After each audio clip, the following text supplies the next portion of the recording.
Now I tell you something. First of all, I do not think that there was genocide in Sudan. This was just a kind of propaganda, well played by the movements. Sudan doesn't have these things. Yeah, well, there was war. I can't deny that. There was war. People fled from their homes. Yeah, that's a fact. But those allegations of genocide and rapes, I don't believe in that.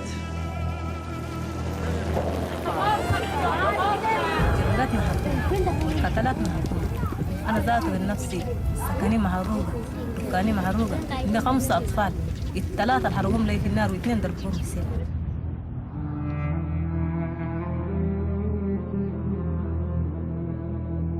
لأن الحكومة هي جاءت ضرب قريتي وقتل ناس وسلبت أموالنا وطردنا من ديارنا مع الجنجويد. عندي ولد الكبير بعد ما شاف الخيول واللاناي وكان قتلوه حبوبته جنبه لما جاء هنا برضه كان بكور جمجويد وجمال الخيول لما مات.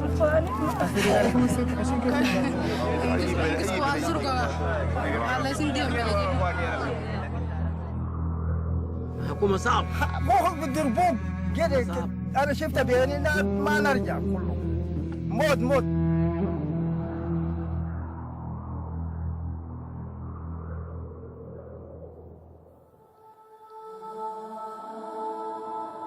Imagine the gods of history looking down on us all after our abysmal failures in protecting millions of innocent human lives from their own governments, failures of the first order.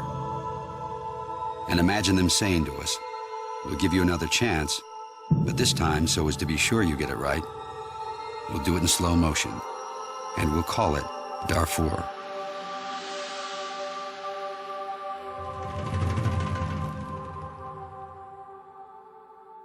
I remember during the Cambodian tragedy, it wasn't easy to speak about Pol Pot and what he has done to his people. I remember Bosnia. They didn't want to hear. So Rwanda, same thing. Everybody knew about Rwanda, what was going to happen. Everybody knew, especially those in leadership. They didn't do anything. The same thing here. Everybody knows now. Like, nobody has an excuse to say, we don't know, we didn't know. We do know. And yet, from knowledge to action, there's an abyss.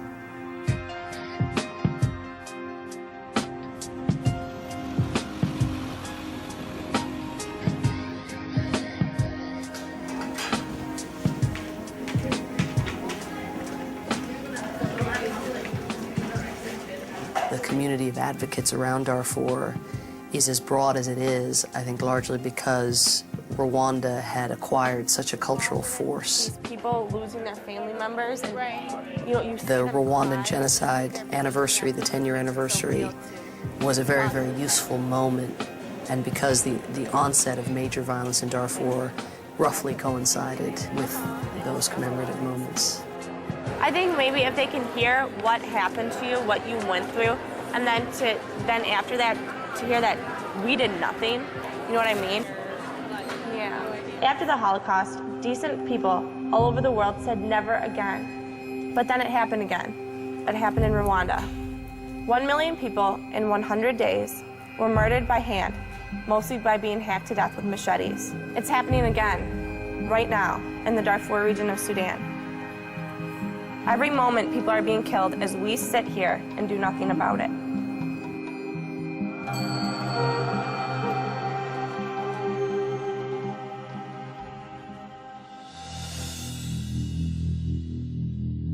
There is a discourse on human rights, and then there is the reality. The discourse on human rights does not apply to a lot of places that do not matter to the great powers of rich countries. It does not matter in Chechnya, it does not matter in Kashmir, and it definitely does not matter in Darfur. We have no idea if half of the people, 3/4 of the people that have been burned out of these villages are up in these mountains somewhere, staying. We don't even know. Don't have any idea. Human lives are heavy or light depending on where they are and who they belong to. People who do not represent either a threat or a benefit do not count. When there is no threats and no interests, we don't care. We really don't care.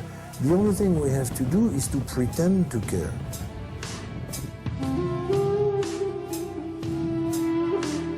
And did you see any Sudanese army on the ground with the Janjaweed? Did you see The people in Darfur, they survive now packed up, crammed in camps, and have become totally dependent on foreign aid, because as soon as they stray away from the camp, they get killed or raped. They have no more lives. Once you're in a refugee camp, okay, you're alive. And then the World Food Program comes, and once or twice a day you open your mouth and cluck, somebody puts something in it. So you're alive. But that's about the size of it. But this is a fragment of the human rights of a normal human being. It's the right not to die, that's all.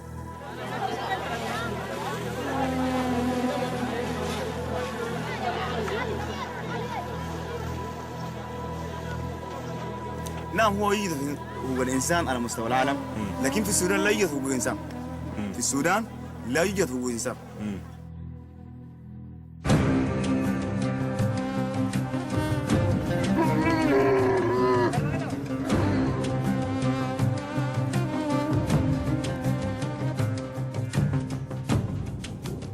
Darfur took everybody by surprise in the way it happened, but the fact that it happened was not surprising. It's a little bit like Rwanda, although the parameters are completely different. Sudan is the largest country on the continent, and Rwanda is one of the smallest. It's not struggle for power at the center, the way it was in Rwanda. It's a struggle for a periphery in a very large country to be recognized as deserving some measure of care. Darfur is a forgotten part of the Sudan. There are vast distances between one place and the next, and the north of Darfur has a very stark beauty, a very cruel beauty. As you travel through it, you wonder, how could people live here? How could people etch a living from this incredibly unyielding landscape where very little grows? And yet they do, and they have for centuries.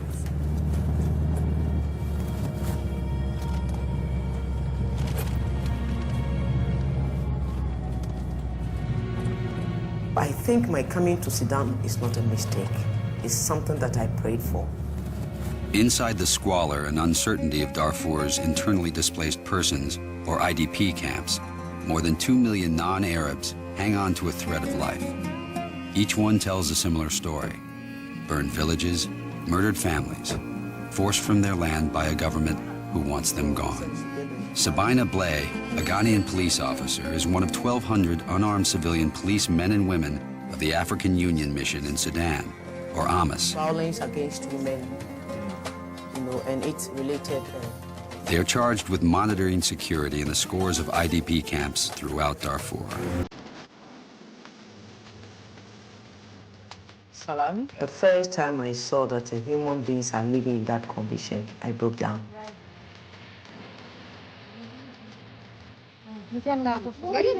I think what those children saw was something human beings should never, ever, ever see.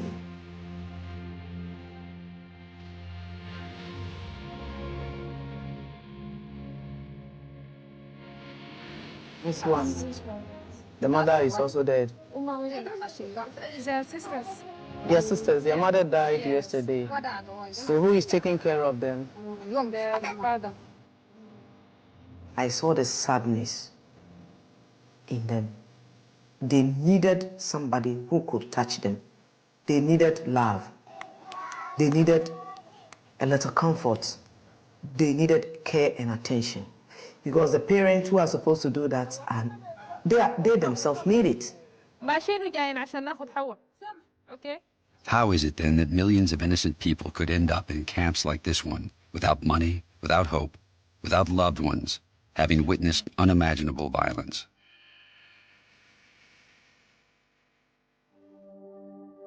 For centuries, the Arab and non-Arab tribes of Darfur have lived together in relative peace. Many Arabs in Darfur are nomadic herdsmen, while the non-Arabs, mainly from the largest indigenous tribes, the Fur, the Mazalit, and the Zagawa, are mostly settled farmers. They've lived together, traded and intermarried, ecologically joined at the hip. And everyone is Muslim. We should not think that there is a great racial opposition between the so-called Arabs and the so-called black Africans. They're all black.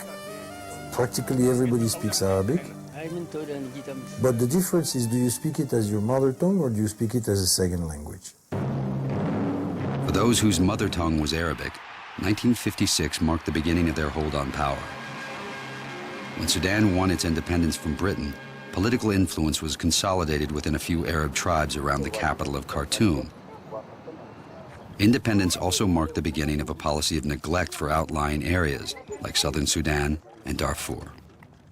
The people in Darfur have not been represented in the central government where decisions are made. This resulted in ignoring them. There are no development projects in Darfur. There are no basic services, education and health. Even necessities like water is not available. Especially the place I'm coming from, we have 2 schools, and then the population of that area, 45,000. 45,000, we have only 2 schools. In each school, you have to go at least 75 miles. Even in the neglected region of Darfur, to call oneself an Arab meant to feel aligned with those in power in distant Khartoum. Non-Arabs in Darfur were increasingly unwelcome. They call us Zurga. Zurga is meaning black in Arab. The funniest thing, the Arab there, some of them black more than I do. It's not as what you look as Arab. It's what you want to be. In 1983, Khartoum in the north went to war against southern Sudanese rebels, who, like the people of Darfur, had endured years of neglect and demanded autonomy. The international community would spend the next 21 years trying to bring an end to the north-south conflict. Meanwhile, drought and famine devastated Darfur. Arab tribesmen collided with non-Arab farmers over what little good land was left. The delicate balance of Darfur's eco-society was shattered. When there was the struggle for the land after the famine, the government helped the Arabs. This revived or created this feeling of disharmony because the Arabs in Darfur started to feel that they are superior. It's a recipe for disaster. So the 70s and the 80s were the time when the milk started to boil in Darfur. While the government in Khartoum had its hands full with the war in the south, Darfur fell into chaos. Arabs and non-Arabs clashed over available land. To avoid fighting on a second front in Darfur, Khartoum instead armed Arab militias to quell the violence, supplying them with weapons, even uniforms, literally making them an arm of the government. These Arab militias would soon be known as Devils on Horseback, or Janjaweed. By 2001, the non-Arab tribes of Darfur had had enough. They formed a rebel movement that would be known as the Sudan Liberation Army, or the SLA. They were united in their goal of demanding security for their people and a fair share from the government. Abdal Wahid Noor led rebels from Darfur's largest tribe, the Fur, while Mini Manawi led the small but powerful faction of the Zagawa. It was 2001. I went villages by villages, about 80 villages. Some villages, no man. The majority of them died, killed by Janjaweed, killed by Janjaweed, killed by Janjaweed. In hopes of ending Africa's longest-running civil war, peace talks began between the government of Sudan and southern rebels. Fearing Darfur's grievances would be overlooked in the peace talks and weary of Janjaweed attacks on their villages, Abdel Wahid, Manawi, and the fledgling SLA looked to the Southerners for inspiration and weighed their options. There's one answer. Let's get guns and fight, like them. In February of 2003, the SLA launched a series of surprise attacks on government garrisons in North Darfur. This marked the beginning of the war in Darfur and the beginning of the end for the non-Arab population living there. After the attack on the Al Fasher air base in April of 2003, it became clear that militarily the rebels could not be defeated straight up. The SLA was using highly mobile warfare, using jeeps, striking almost at will, with speed and surprise. It was literally running rings around the Sudanese army. The government of Sudan panicked. It would not be the elusive rebels that would pay the price, but their gene pool. Every non-Arab man, woman, and child became a target. That's when Khartoum switched to the classic counterinsurgency strategy of draining the swamp to catch the fish. In their view, the swamp was all of the African tribal populations of Darfur. The government sealed the borders, banned the press, and unleashed the Janjaweed with air and ground support. The slaughter of innocents was on.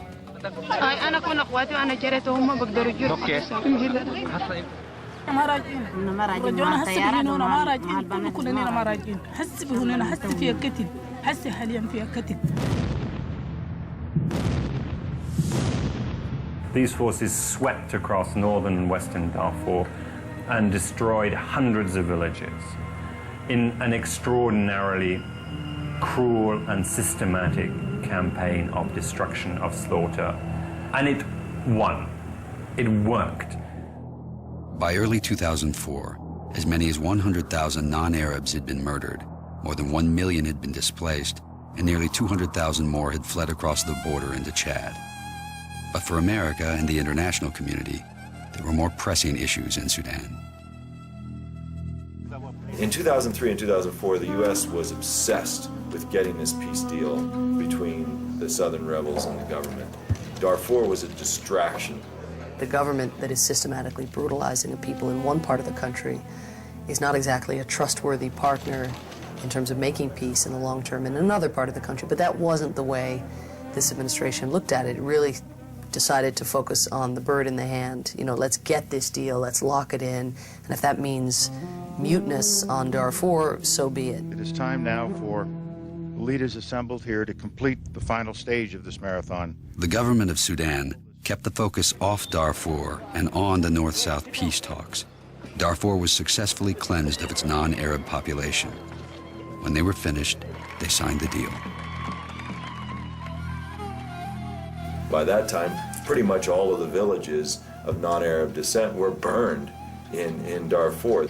It's a very remarkable set of decisions on the part of the U.S. and some of its allies to pursue this line that led, I think, directly to an acceleration of conflict in Darfur and an emboldening of the regime in Khartoum.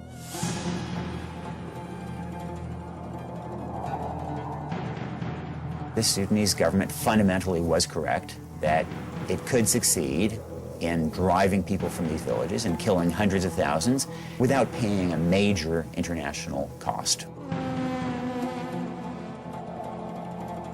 They made a slight miscalculation in the sense that it was so close to the Chad border that you had a lot of these people fleeing into Chad, and it gave reporters easier access to the victims from the Chad side.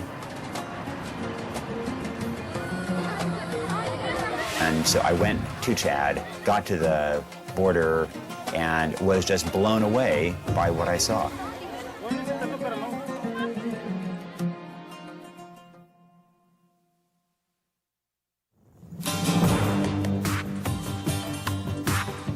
One of the only paved roads in all of North Darfur cuts south across the sand for 20 kilometers out of the city of El Fasher. Where the hardtop ends and the sand resumes is the chaotic sprawl of Zamzam IDP camp, home to more than 48,000 displaced non-Arab Darfurians.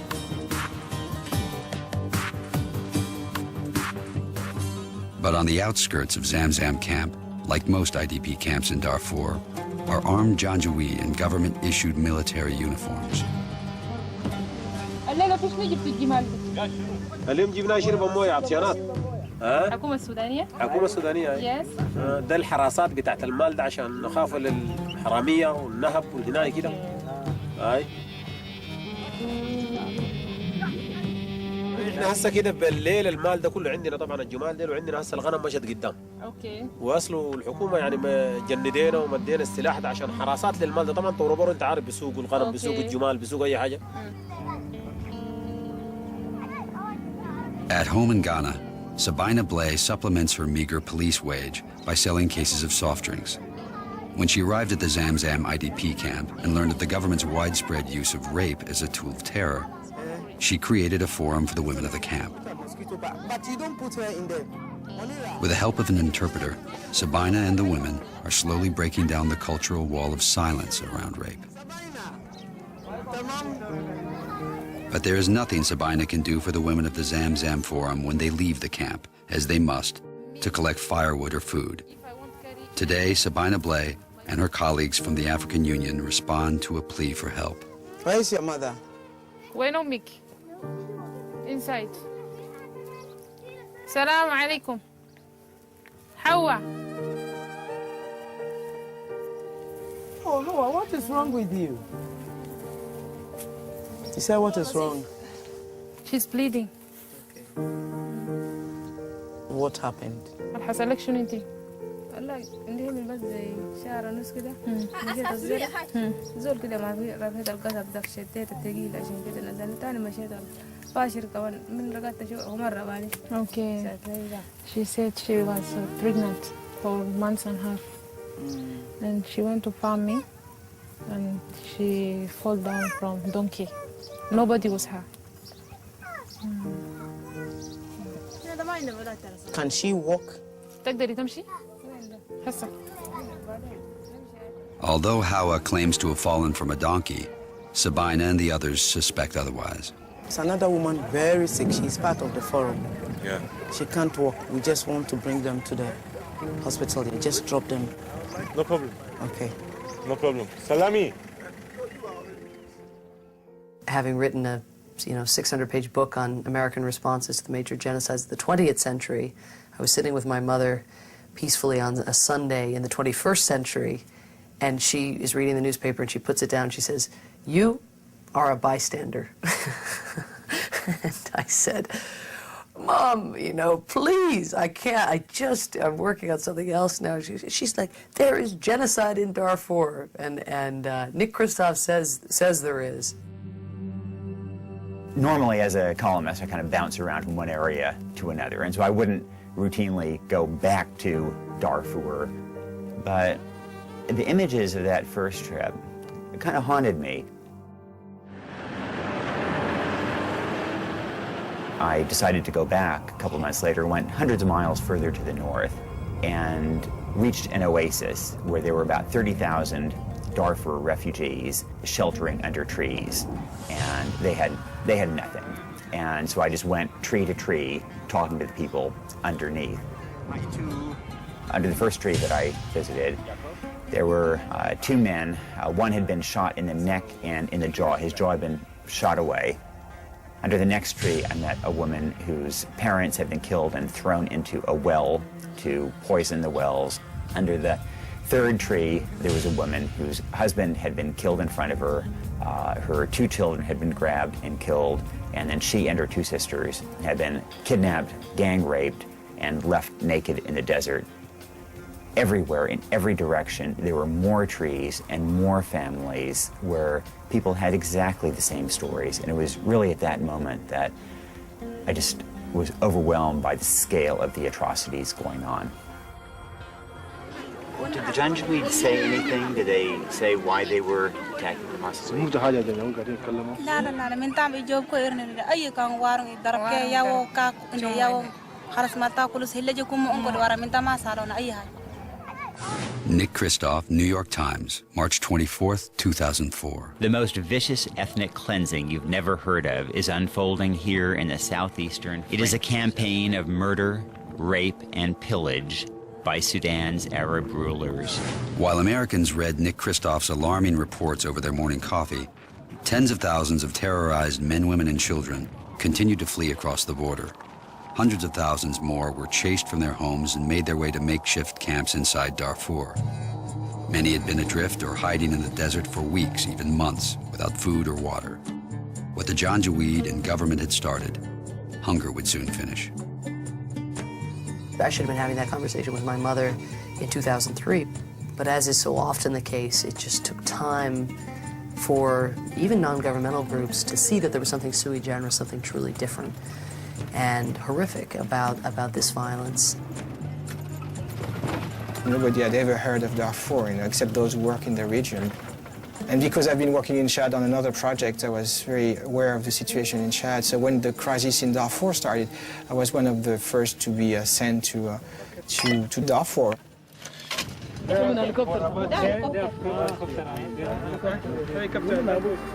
My first impression that really struck me was the emptiness. You just go through villages that have been emptied out, and it's very different from what I knew of Africa. Many of these people had just arrived after days walking across the desert. They were, hungry, they were thirsty. They had just seen family members killed, they had lost their animals, they had seen their homes destroyed, they were forced to flee. You go in there and all you really have to offer them is questions. What was very striking, almost right from the beginning, was the consistency in the stories. حكومة والعرب كلهم بخيل وعربات وطائرات كلهم. لما يمشوا زي ده الناس ديل بجوهم بس مع الميسة كده الحاسين ده بس ماشي بس قالوا ده بس يدوكش الناس الرجل الماشي بضربوها المرأة بضربوها الرجل سندوا خلاص والطير فوق بترش. And they were talking about attacks by the Janjaweed, but they also spoke of massive bombardment by the Sudanese government with Antonov bombers, these Russian planes. For those of us who'd followed Sudan for some time, bombing by Antonov in this way was very familiar. We'd seen this for years in southern Sudan. This video footage provided by the SLA shows an attack on the village of El Khair and its smoldering aftermath.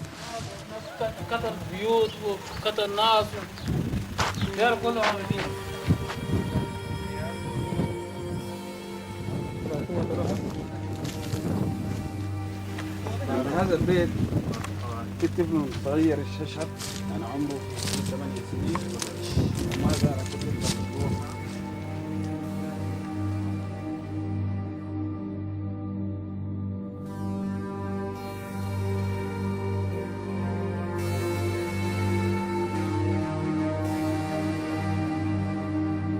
We did not use to ask anyone what your tribe was. No. But now the situation has changed in a very bad way. People now are regrouping themselves in tribes. No Arab tribe get the tanks. No Arab tribe get helicopter gunships. No Arab tribe get antennas, all those things are the material of the government. It was not like a simple tribal conflict. The way the government of Sudan was presenting this crisis, it was much more than that, as a full war. In April of 2004, African leaders gathered in Rwanda to mark the 10-year anniversary of a genocide that could have been prevented. The United States and its Western allies were noticeably underrepresented. And as the first reports from Amnesty International and Human Rights Watch began to circulate, a growing group of advocates emerged that recognized the lethal danger of international silence. Among them were John Prendergast, the International Crisis Group, and author Samantha Power. One of the things that, for instance, one could predict is that on the 10-year anniversary of the Rwandan genocide, President Bush would issue a statement. So I was very fortunate that I was able to place an op-ed in the New York Times literally on the day of the anniversary. And I knew that just because of the wonderful power of the New York Times. You just knew the speechwriter was going to have to smuggle something into whatever the presidential statement was on Rwanda. And sure enough, that was the first real high-level statement that had come out of the Bush White House on Darfur. Fearing a second African cataclysm in a decade, the international community, along with the newly formed African Union, pressured Khartoum and the rebel movements to accept a ceasefire. It was agreed that a small, all-African observer force would be deployed immediately to Darfur. When troops were requested for the African Union mission in Darfur, tiny Rwanda, knowing full well the deadly consequences of political unwillingness and inaction, volunteered. Along with Nigeria, Rwandans were half of the first contingent, of only 300 soldiers and observers deployed to an area the size of Texas.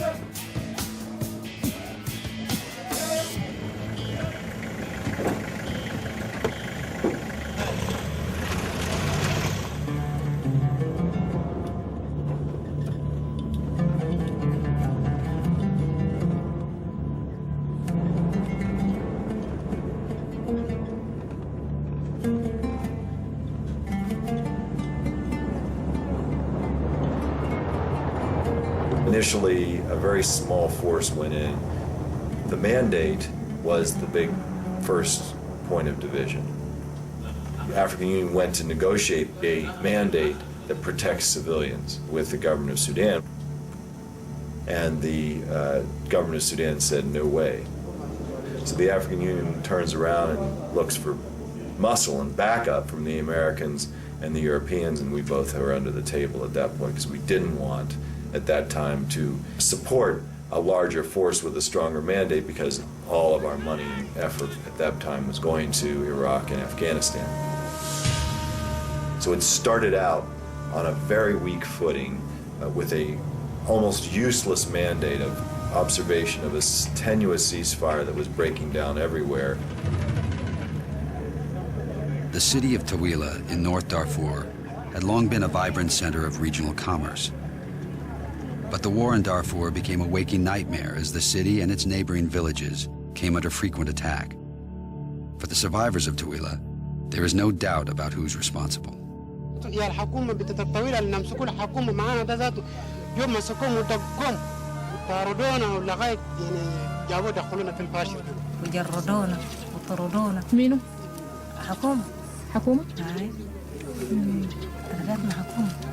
الأسرة طبعا من قبل كسلت تسعة كتلت تسعة راجل من يامي. ناس توصل البيت بيوت. He said the people burned my house. Did he lose anything? فقدت حاجات في حاجات عندي مرتبة وعندي سرير وعندي كبابي وعندي براد وشغلوا بتبيت تبكت. يستر ناس لناس المؤتمر ذاته يعني الجنجول ذاته خوافهم.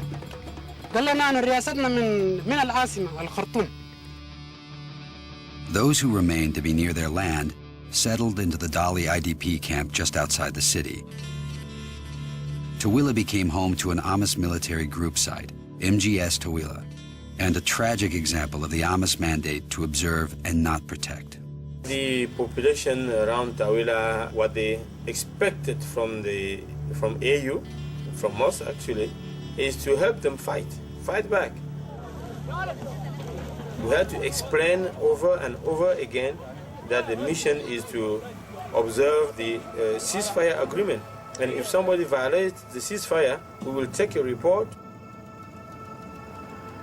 With hundreds of villages across Darfur destroyed and emptied, others like Tawila, even with an Amish presence, are repeatedly attacked. The soldiers of Amish are there to protect only the military observers who are there only to observe the broken ceasefire.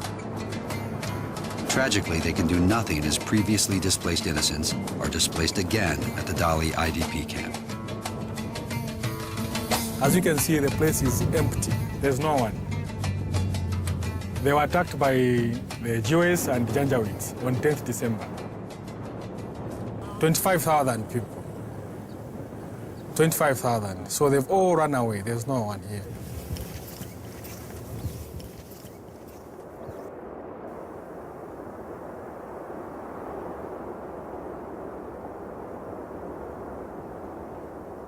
The people live in fear. The people of Tawila have run away from the registered IDPs and they've come to stay with us here. They feel that the most secure place is MGS Tawila. Thousands of terrified citizens fled the city and its adjoining IDP camps, many taking shelter in an ad hoc camp on the perimeter of the Amos group site. We've tried to tell them to go back to their respective homes, but they've said they cannot go until we provide physical security, 24 hours. But at the moment, we are not able to do that because of the mandate. Civilians in these camps don't read the small print in advance of deployments. They just hear someone's coming to help you. And yet you send them in knowing that they don't have the mandate, the numbers, or the tools, or the equipment to protect the civilians who will inevitably count on them. It's not like fighting an enemy. When you are a military observer, you twist your mind. You're no longer a fighter with a weapon facing an enemy. We just have the pen, the paper, the camera, and that's it.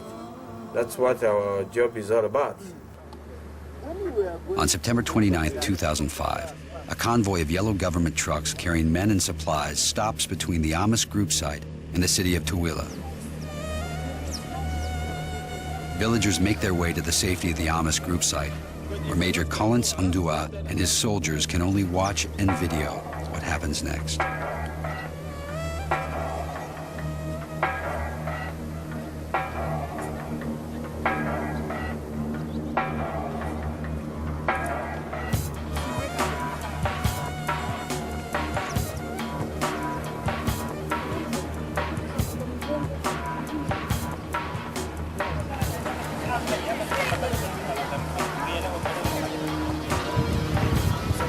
And some soldiers are running behind, very far behind them.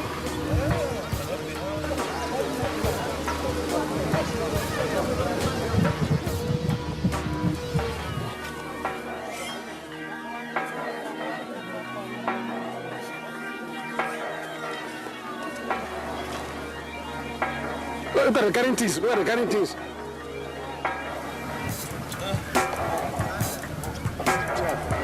There are a group of persons going around setting fire.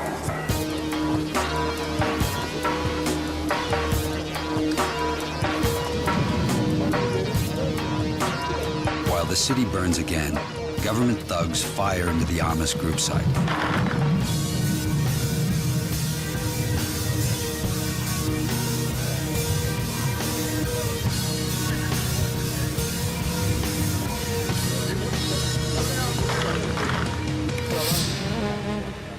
Not everyone made it to safety.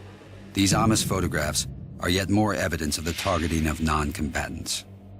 We found among the dead an old man of about 75 to 80 years of age. We found him shot dead with about 15 empty cartridges just at 5 meters of his body. So you understand, somebody was standing there, shot him down and kept on, just kept shooting at him. It's not like war type of things. That's wickedness, I think. More than 20 African nations contributed personnel to the mission as its numbers slowly increased across Darfur. As peace talks between the rebel movements and the government of Sudan stalled, Major Undua, his colleagues, and the millions of displaced Darfurians wondered if there would ever be an end to the suffering.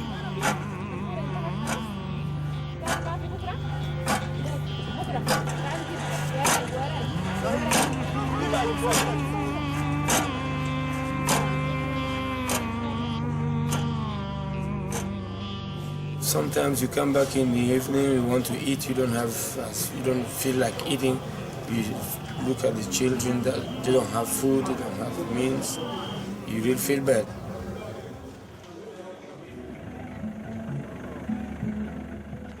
Look, I've got 2 blankets, but I know some are sleeping out there at about 0 degrees. I mean, I'm feeling kind of bad to have 2 when there's somebody out there with kids and they don't have anything. I'm freezing with all these 2 already. So can you imagine what they have? So you don't really feel good. At this hour, the world is witnessing terrible suffering and horrible crimes in the Darfur region of Sudan. Crimes my government has concluded are genocide.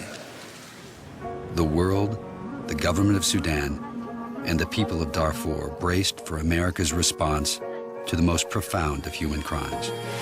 It was a pretty masterful case of a government appearing to be doing something by characterizing the violence in a certain way. Genocide has been committed. While not actually developing policy tools commensurate with that characterization. And it basically diverted a lot of energy and attention away from what should be the case in any situation where hundreds of thousands of people are either being killed or at risk of dying because of state-sponsored violence against particular groups. The people in Darfur, whether you call it a genocide or not, frankly, I don't think they care very much because they know that for them it's almost the end of the world.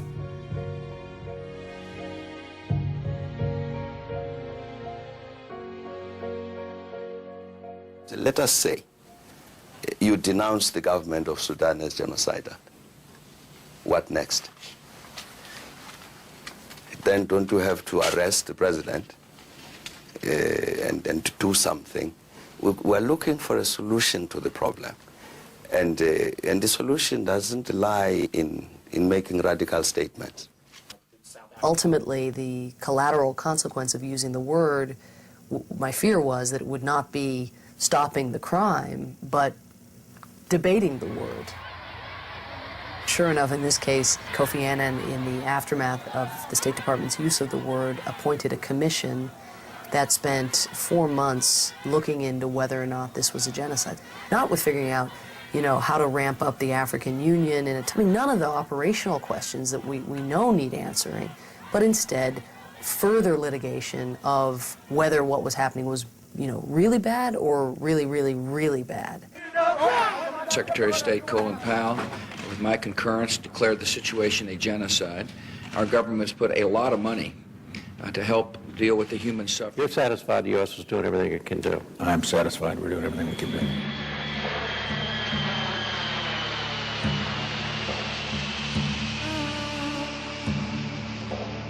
Seeing only humanitarian aid arrive instead of military might, Khartoum and the Janjaweed pressed their offensives against the non-Arab population of Darfur.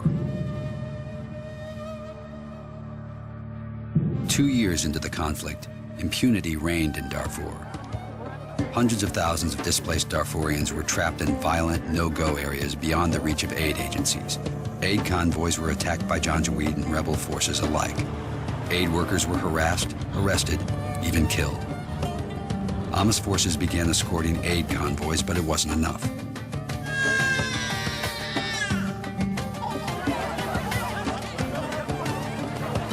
Hunger and disease soon replaced the Janjaweed as Darfur's #1 killer. The emboldened leaders in Khartoum were getting away with murder. The bad guys realize that it's possible to do certain things and the world will be silent.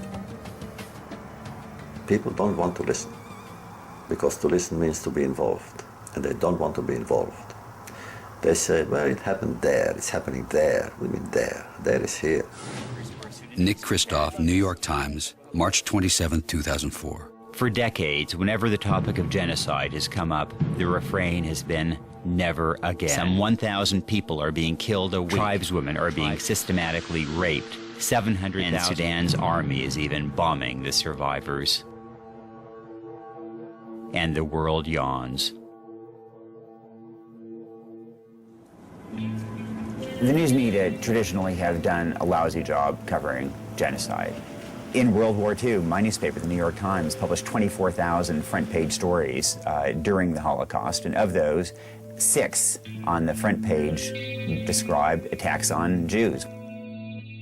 We have this long tradition of ignoring genocide as it happens, and then years later saying, oh, how could we not have given it more coverage? July 26, 2005. The real failure has been television's. ABC News had a total of 18 minutes of the Darfur genocide in its nightly newscasts all last year. NBC had only 5 minutes, and CBS only 3 minutes. Martha Stewart received 130 minutes of coverage by the three networks. You know that if the Michael Jackson trial, for example, had been held in Darfur, they would have figured out a way of getting there. They would have sent several camera crews. So we've missed the story. As a result, it's been allowed to drag on and to go unnoticed and unresponded to. As Nick Kristof made the dangerous journey into Darfur again and again, others like Samantha Power and John Prendergast were also shown grim evidence of the genocide. This looks like a boy. International efforts to halt the crimes seemed to wither in the halls of the UN.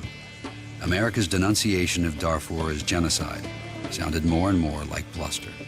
With the invocation of the Genocide Convention by President Bush, we had hoped that the U.S. would take a stand in the Security Council to push forward some form of protection on the ground for the civilian population that was being brutalized.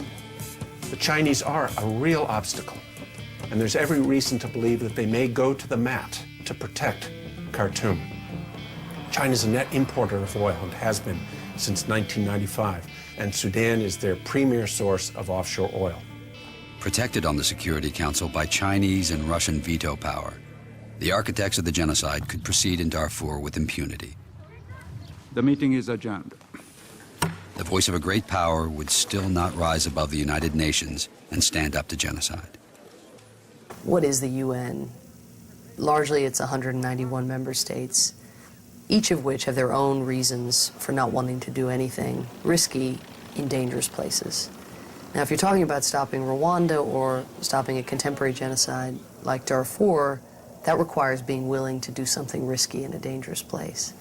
But let's be serious. I mean, who had the power to stop Rwanda? Not Kofi Annan. Kofi Annan, had he taken the information he had, he still has to go begging bowl in hand, state by state by state by state, and say, excuse me, any hands?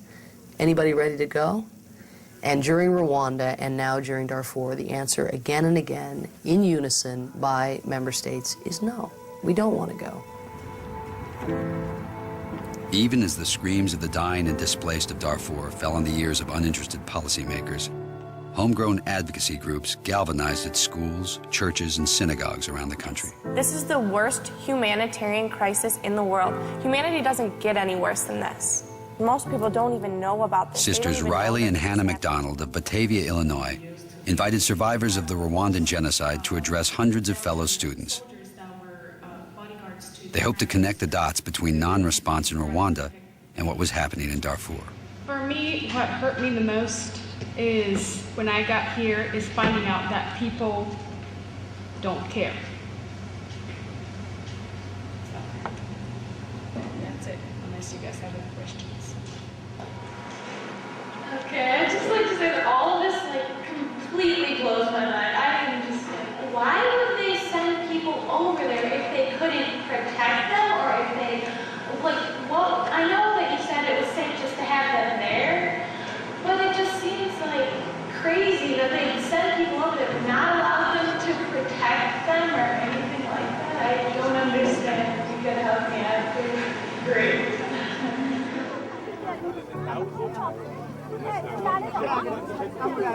قبل الحرب كانت الحياة كانت طبيعية جدا، وكنا نحن نعيش في قرانا وفي مناطقنا كان عيشة يعني بجميع الصلاحيات التامة كالزراعة كالتجارة كالرعي، يعني كنا وايد كان عايش في هناء ورخاء وفي سعادة. كنت في بلدي هناك وكنت مستقر هناك، وكان في البلد كان وضعي تمام، عندي مال، عندي بقر، عندي غنم، عندي أراضي نظرة فوقه، عندي جناين. أنا ما طلعنا إلا بجلابية واحد، إلا بجلابية واحد.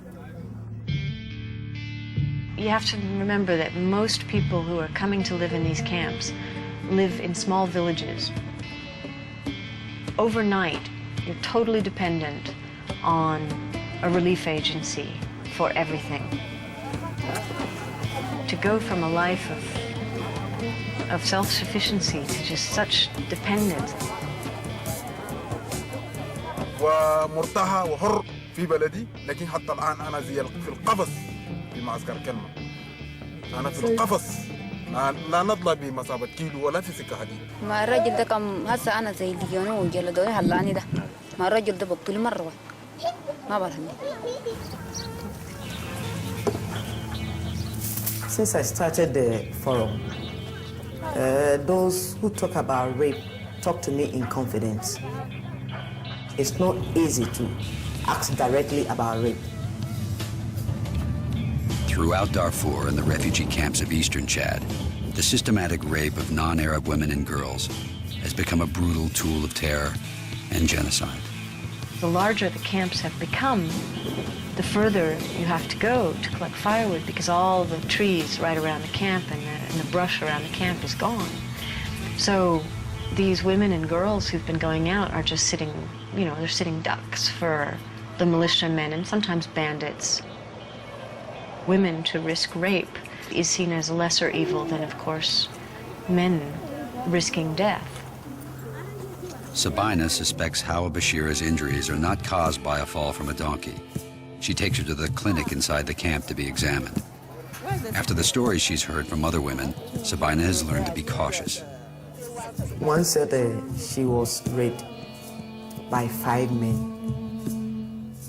And for a very long time, she was lying down. She couldn't do anything. She bled for a very long time.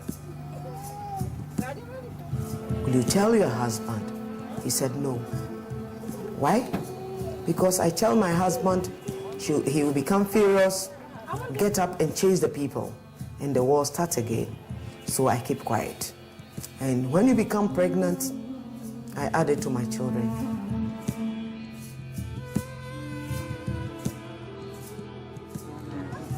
So you told them that you were pregnant, and they still went ahead and raped you?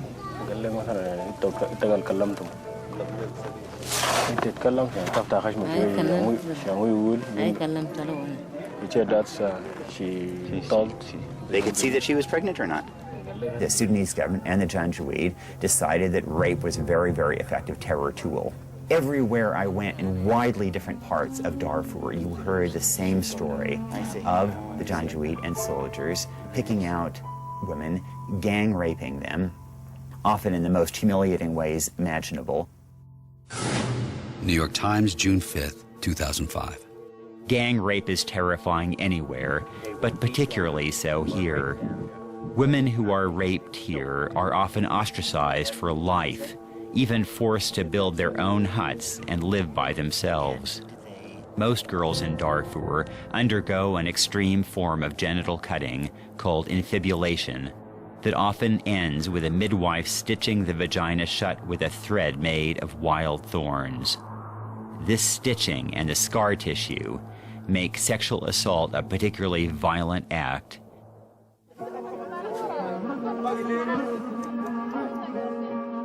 Christoph had uncovered the evil nature of Khartoum's killing machine.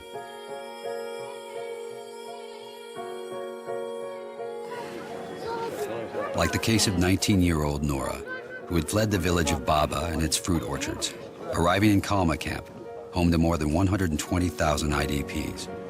Her father and uncle had been killed by the Janjaweed, so Nora and her sisters often left the camp to gather grass to sell in the market. But on November 10th, 2004, she was caught by 2 Janjaweed.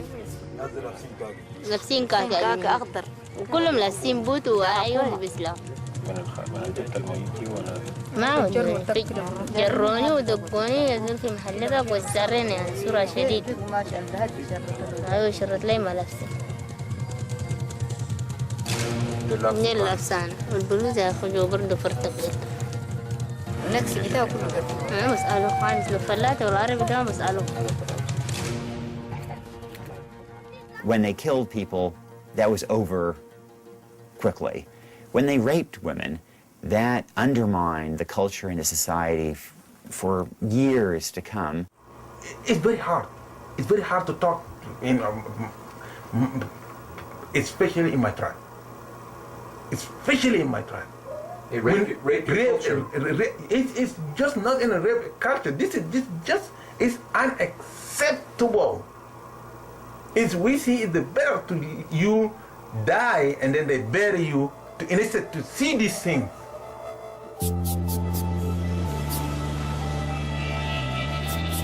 In the course of their investigations throughout Darfur in 2004, Human Rights Watch researcher Olivier Bercot and his colleague Dr. Annie Sparrow began passing out paper and crayons to displaced children while they interviewed their parents. We didn't ask anything. We just gave the paper, the crayons, the pencils, and then they returned these amazing pictures of war. Of the planes bombing villages, the villages burning down, the military attacking civilians, the Janjaweed shooting at civilians, and women raped, dead bodies, but through the eyes of the kids. Like here, you have these soldiers taking these women away. So they witnessed that, they saw that.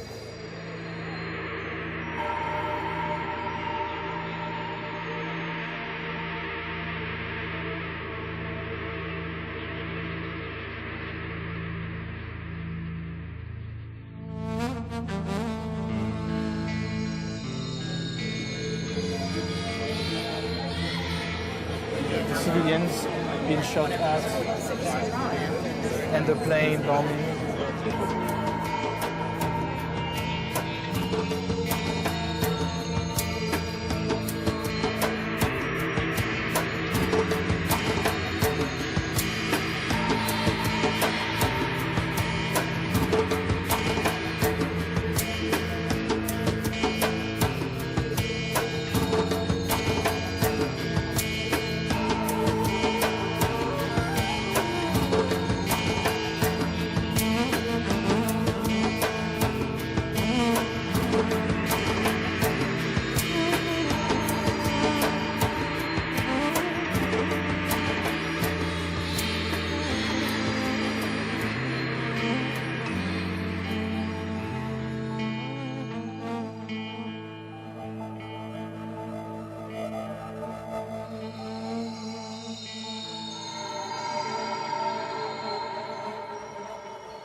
Today, a selection of these drawings tours the U.S. and Europe in the hope that the voice of Darfur's young people might be heard.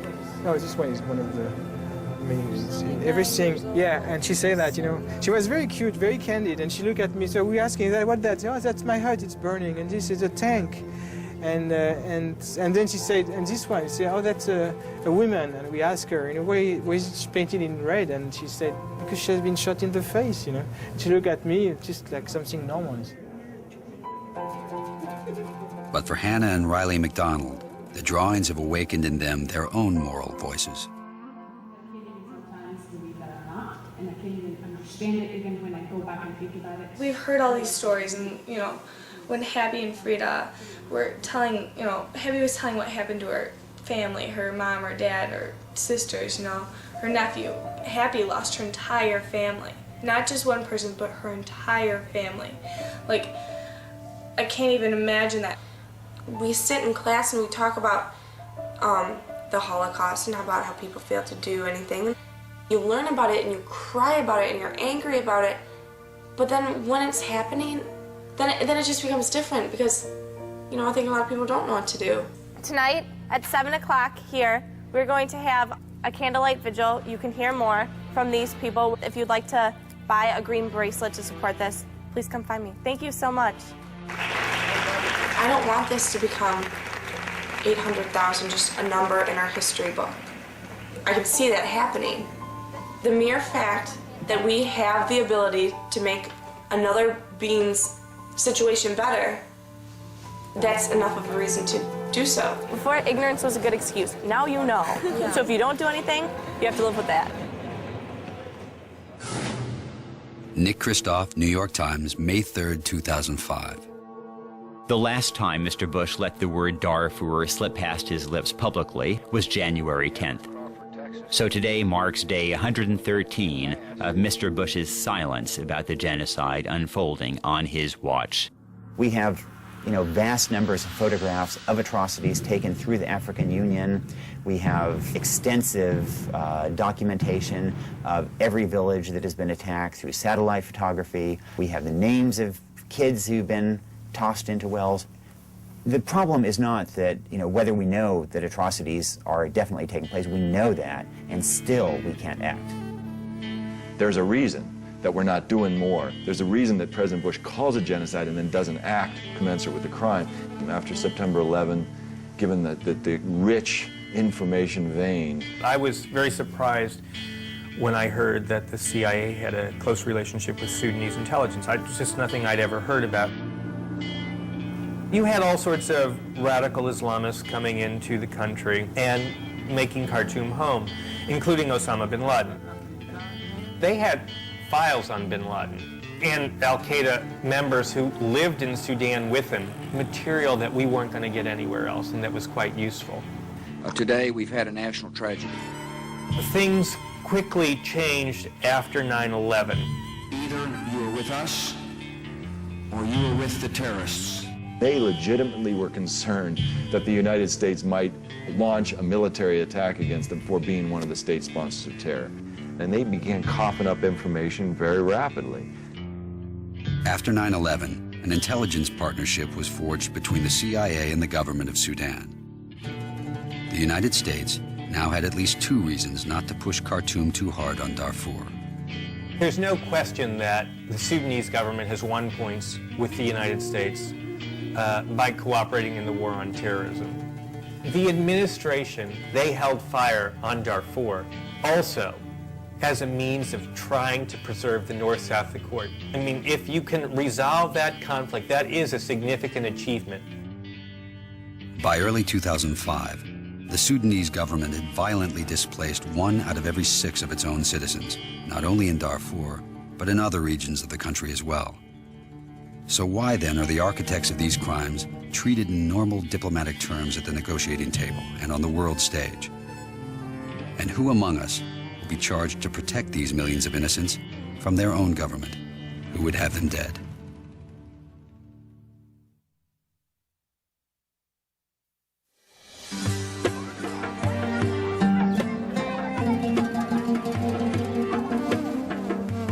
As 2005 came to an end, more than 2.5 million people had been forced from their land with little more than the clothes on their back, seeking relative safety in IDP camps in Darfur or refugee camps along the Chad-Sudan border. Best estimates were that 400,000 people had already perished, as many as half of them violently.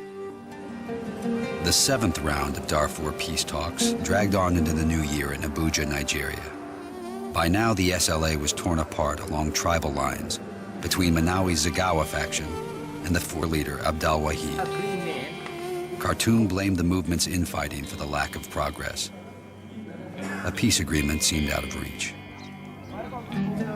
Meanwhile, the survivors of the genocide in Darfur languished in the camps, suffering from boredom, malnutrition, and disease, and a feeling of isolation from the international community. 3 years into the genocide in Darfur, to see the international community respond only with humanitarian aid and a woefully inadequate African Union monitoring team, the feelings are not one of disappointment, they're feelings of rage. To work in this kind of environment where you find yourself a little less efficient than you know you could be, and within the limitations of the mandate and stuff, and seeing what's going on, it really hurts. When President Bush declared that this was genocide, I was cheered. I thought, okay, well, finally, the U.S. and by extension the rest of the world are going to stand up and confront genocide. And in fact, it really seemed that the Bush administration used the declaration of genocide not as a spur to further action, but as a substitute for it. There is no longer room for doubt or skepticism. It's long ago been incinerated by the realities we know all too well. What we have is unmitigated failure. Unmitigated failure.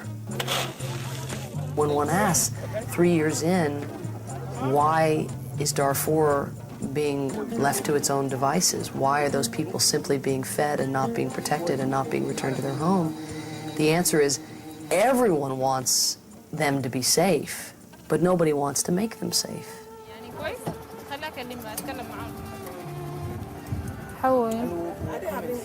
Hey, listen to me. They have only one blanket in their house. Let's go, I'll give you a blanket. to be given to her. اوكي خلاص Okay. دلوقتي هترسل لك بطانية ها تاني في الكود Okay. خلت We'll, بردان we'll, شديد we'll send her a blanket.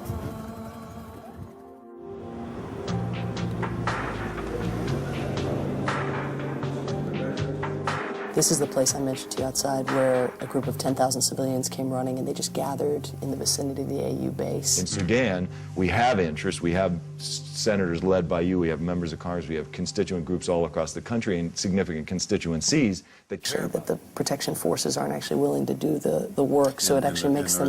Are the NGOs following them into these areas and providing them? Yes, exactly. What's changed in the last 4 months? They very effectively paid off individual actors within the SLA and the GEM, the two main rebel groups in Darfur, to splinter away and attack, to create anarchy, to create the impression that tribes are killing each other.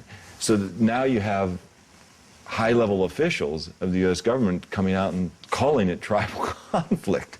While in Darfur, Samantha Power and John Prendergast bore witness to the first genocide of the 21st century. Back home, they lent their voices to a rising chorus of outraged Americans who were determined to make never again mean something. Anybody's cell phone? Students in California formed a task force and began pressuring the state's largest university system to divest its interests from Sudan. The goals of the task force are to stop the genocide and disassociate the UC from morally and financially dubious investments. We will act. I am Regent Gerald Parsky, and I will do the right thing. To this end, the University of California must substantially divest from both direct and indirect holdings in select companies operating in Sudan. I am UC Regent David Lee, and I will do the right thing and divest from Sudan. I remembered the closed embassies, the bickerings, the rationalizations. I would want my children or my grandchildren to ask, and where was the synagogue? And where was the university? And where was the faculty? So I'm in the midst of a very important group, and I respect you profoundly. We didn't have this in the 40s.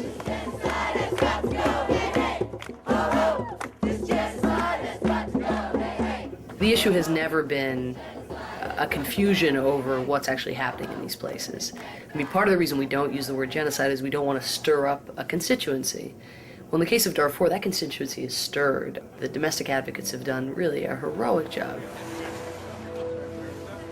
But what one sees is that kind of noise, it gets you certain things. It gets you high-level envoys to the region. It got us a referral of the crimes to the International Criminal Court. It got the use of the word genocide and high-level denunciation. But ultimately, it takes a much thicker base and more sustained pressure to convince an administration that it will pay a price for doing nothing. Government's systematic policies of rape and denial which we do begin to screen our investments on a political Students in this room are joined by outside by hundreds of students from UC campuses across the state. Do what's right. Stop the dying, stop the dollars.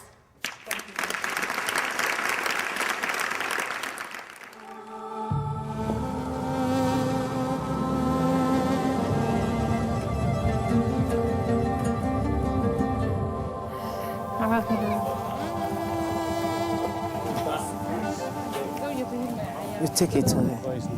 Okay.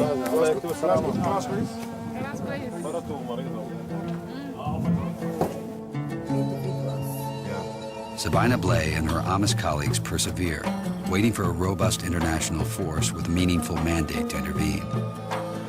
But they too have become targets of violence. The split rebel forces have resorted to banditry. Khartoum and the Janjaweed often harass Amish, testing their willingness to engage. Young men in Darfur, by choice, would pay the ultimate price.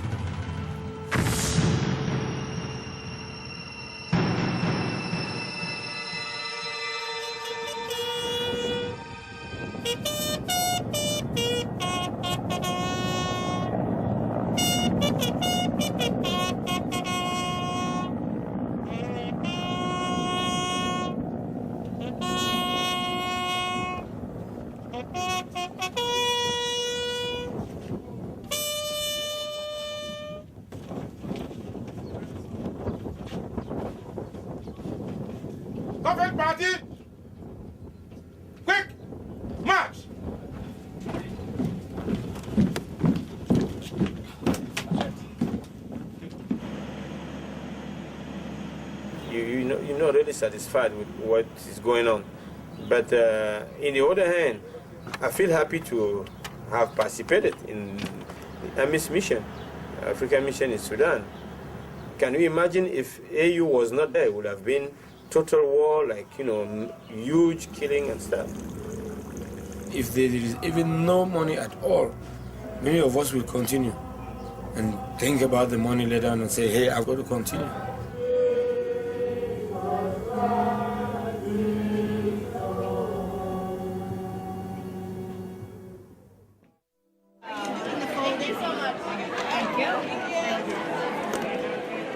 When I walked out for the evening presentation at the high school, I looked around, and since we had no idea what to expect with this, since this is something that we think is so important, but we don't know how, the community was going to react to this, I was so proud of them for coming.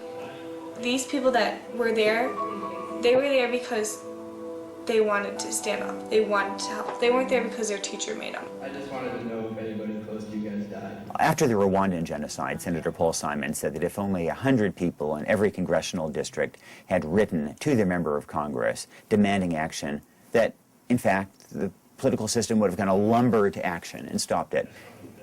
We don't yet have that level of concern in America.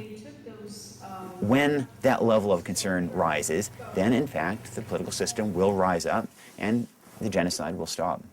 But there's actually no foreseeable replacement forces coming in. It's going to take at least a year before, We best have case anything scenario. serious. Yeah, If we can actually round up the forces. if the forces, yeah. Why don't we just say, look, this is as a result of the Khartoum government.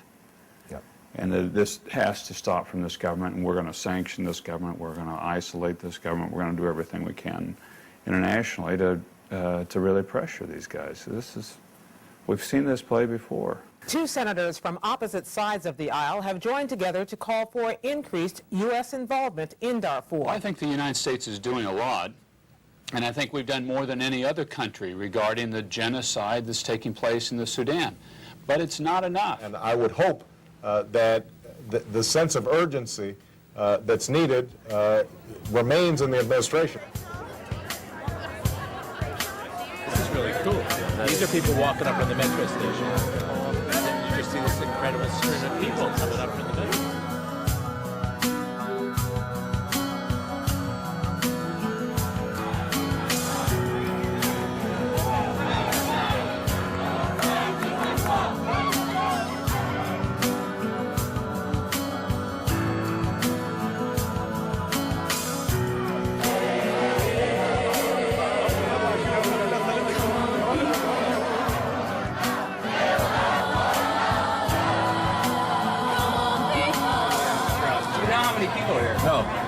I think there's 35K already, and we're probably on our way. I think it's easily going to be 50. It's not about Democrats, it's not about conservatives, it's not about black, it's not about white, it's not about religion, it's about ending genocide.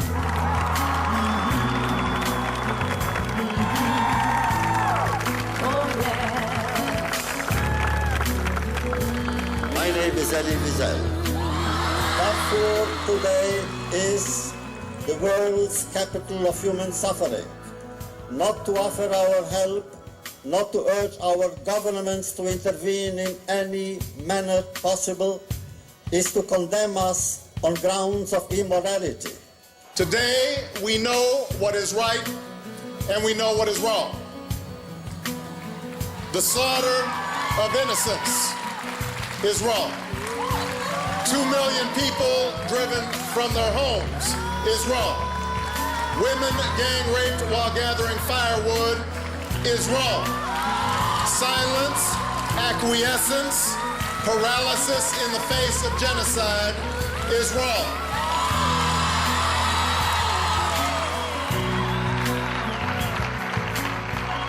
In the refugee camps where those 2 million people are displaced, where women are still being raped, they're gathered today around shortwave radios, listening eagerly to news of protests throughout the United States. Our politicians need to know if they ignore Darfur, there will be a political price. We need to tell them we're mad as hell and we're not going to vote for them anymore. Thank you.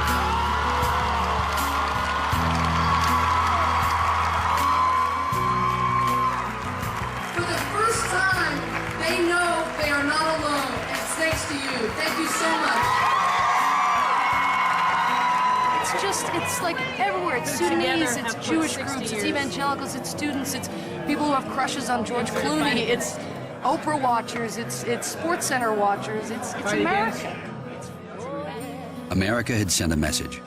The innocent people of Darfur must now receive more than just humanitarian aid.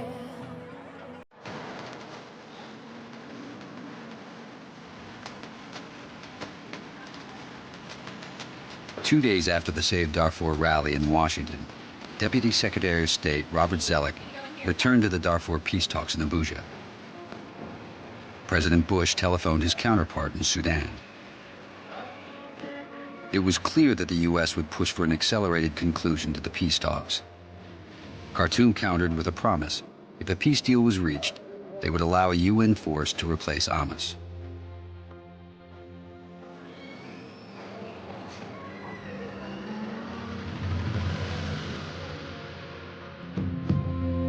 Have we made any progress in terms of the talks getting an agreement? Well, we're still talking.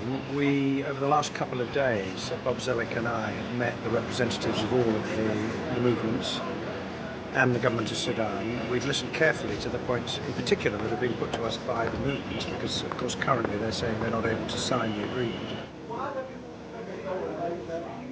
The parties faced a Security Council-imposed deadline to get a peace deal signed once and for all.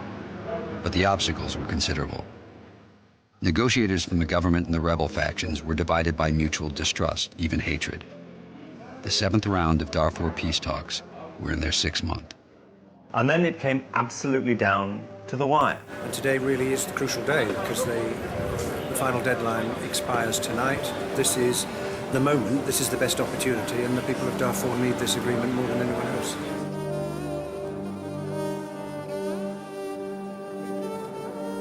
When Mr. Robert Zoellick came here, well, hopes flourished.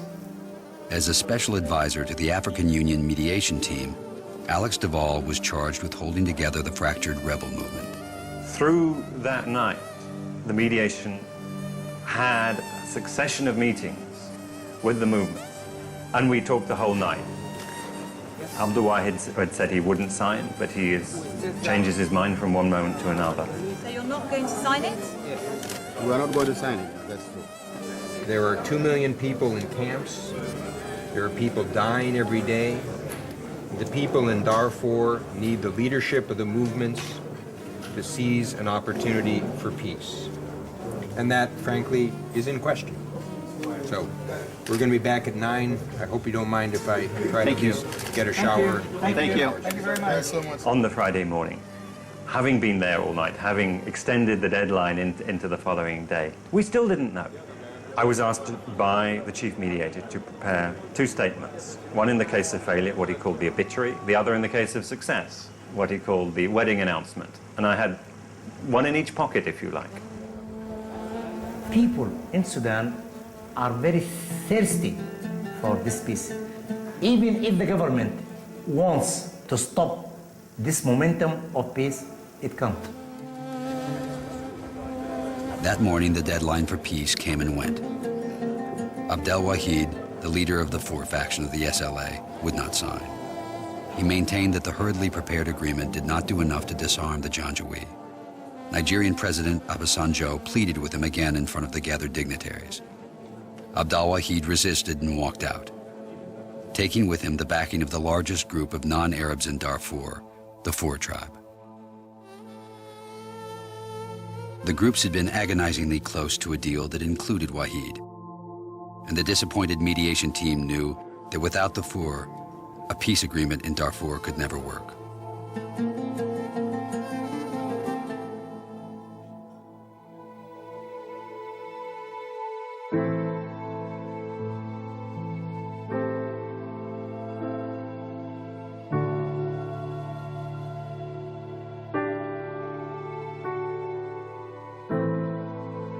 hopes turned to Mini Manawi, the head of the Zagawa faction of the SLA.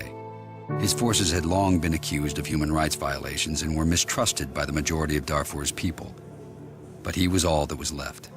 He was under almost unbearable pressure. He had received a personal letter from the President of the United States urging him to sign.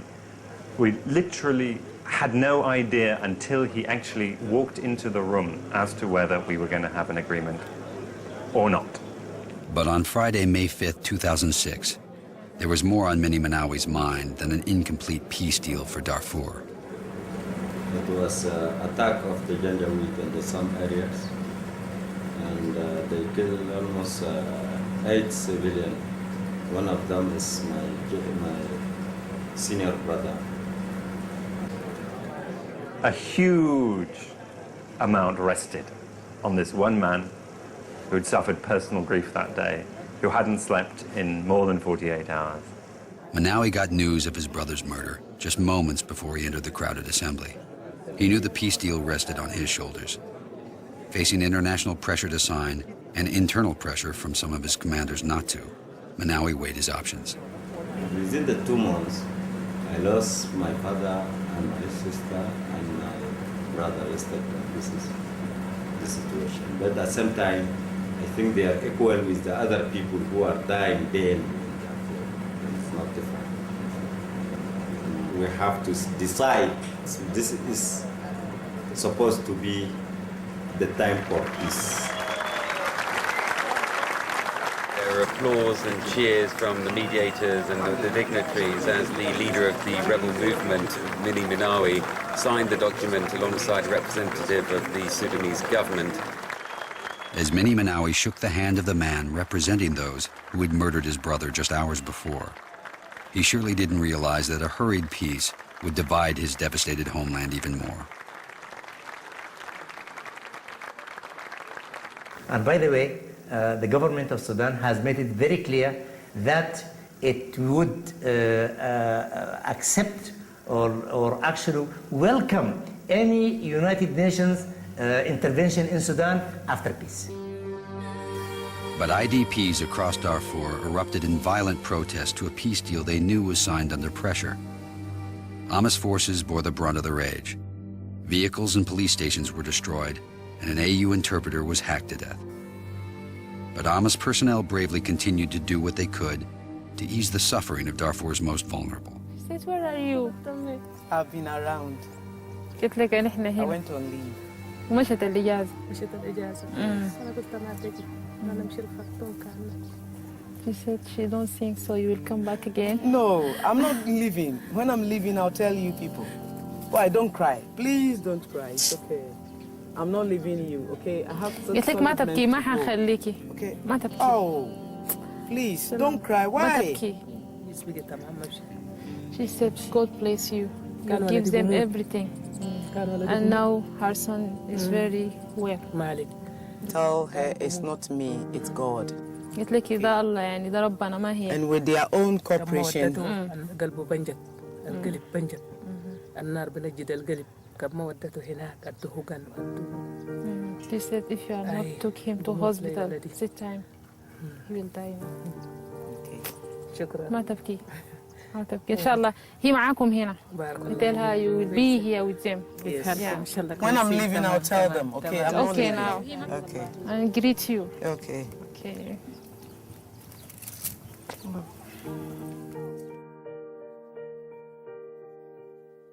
A mother who loses a child to malaria is just as heartbroken as a mother who loses a child to genocide in Darfur. Something about what is happening in Darfur of a government that is deliberately picking people on the basis of ethnicity or race and slaughtering them as a result seems to me to be such an attack on what it is to be human. And by the way, we are victims. All those problems in Sudan had some historical culmination. I admit that there were some mistakes in Sudan, some grievances, but we did not do those things, and still we have to blame for them. Sudan is an Arab country. Anybody who's not an Arab will say, well, who am I? If you say Sudan is a Muslim country, anybody who's not a Muslim will say, who am I? We cannot identify the country in terms of one race or one ethnicity. We identify ourselves as nationals of a country called Sudan, therefore Sudanese. It's hard to imagine this society recovering. We can imagine bricks and mortar. We can imagine plastic sheeting. We can imagine humanitarian aid, reconstruction money. But how do you recreate that codependent ecology that existed? That's how ambitious we're going to have to be if we don't want them living on life support, you know, for the rest of their lives and their children's lives. It's not enough to go through traditional ceremonies of reconciliation, and it's probably not enough to see a few people sent to jail, although that would be a wonderful thing to see, is a little bit of justice in a place which has never seen it before. There's going to have to be some measure of compensation that will allow people to just have a very small chance that they could get back on their feet after this tsunami of violence hit. What happens in Darfur is also urgent and directly affects us. That it's not simply a matter of charity, but if we continue to have a deterioration of states like Sudan, if we continue to see genocide taking place, that erodes the general sense of order in the world. And nobody's more invested in having order in the world than us. The world has not learned from the lesson of the past, because anyone who is intelligent, sensitive, honest, decent, and a little bit generous towards one another should know that whatever happened was not the end, was the beginning. And if the 20th century and the early part of the 21st century has taught us anything, is that there will be a next time. And all I can hope, and all that moves me at times to write and speak, is the dim hope that if history records with an appropriate savagery our failure this time, then perhaps, just perhaps, the failure next time will be somewhat lessened.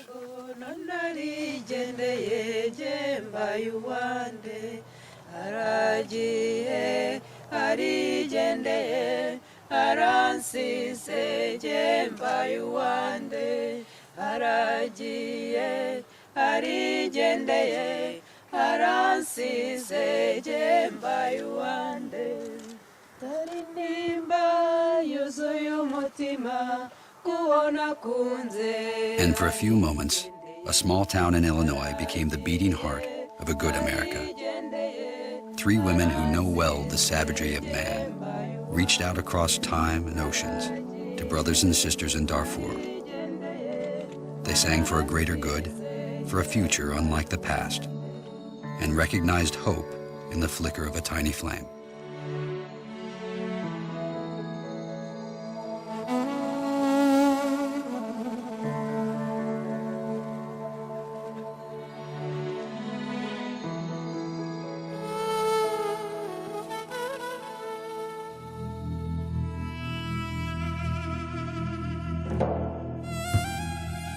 How could they go back to the villages?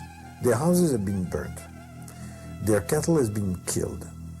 Their wells have been poisoned. Their grain stores have been burned. They have no cash and no way of getting any cash. It would take a whole year in the best of conditions to produce viable crops. How are they going to live for a year in the village? Nobody knows how this is going to end. In 20 years' time, they could still be there, in the camps.